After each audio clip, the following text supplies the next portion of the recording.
Okay, so this next principle that I got from Tiny, he used to say, I allow for no counters. Now, you could make an argument that that's not really a possibility. You can't say that you have all, you allow no counter punches, no. But he wasn't really, in my mind, talking about the actual thing, saying, look, I allow for no counters. Even though he may have meant that at the time he said it, it's really not a possibility. You can't say I allow for no counters, right? If you have been in an actual fight or even a grappling match or something, you know that the other guy has their own mind, their own game plan. They're going to do things that you can't possibly anticipate. So it's not really true that I allow for no counters. But the idea of it is I'm going to do my best not to give you a simple counter. I'm not just going to provide it for you. So what I took from that idea was anytime in life, do not just leave yourself open for a counterpunch.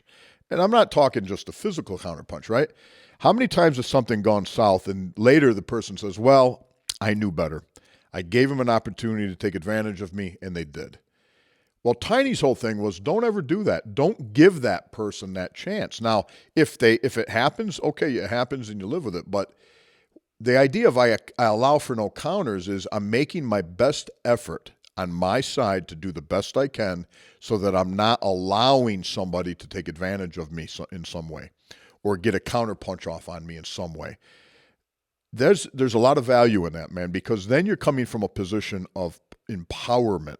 I'm not talking about the outcome of a fight. I'm not talking about whether or not your business fails or succeeds. I'm talking about a position, a mental and an emotional position that you come from that says, look, I'm going to do the best I can in this world, and I'm not going to leave it to chance. I'm not going to just allow some guy to sucker punch me out of left field that I don't even see coming.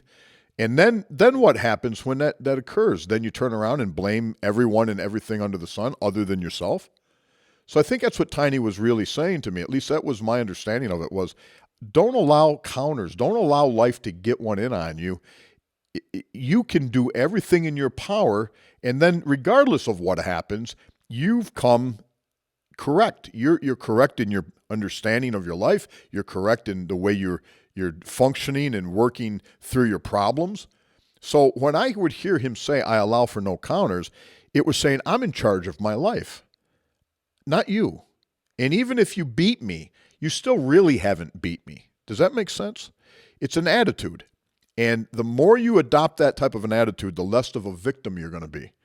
And that doesn't mean you won't be victimized, but I draw a big distinction between the victim mindset and being victimized. Everybody at some point in their life is going to be victimized. Some people have been horrifically victimized. But whether you take the victim mindset is really a choice that you make. Well, by saying, I allow for no counters, you're saying, I'm not going to be a victim here. I'm not going to just let you get a punch off.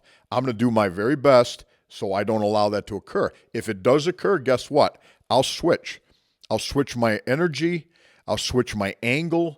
I'll come back again. But his was like just, I never met a guy who had such a confidence in himself, not just physically, but in every way you could imagine.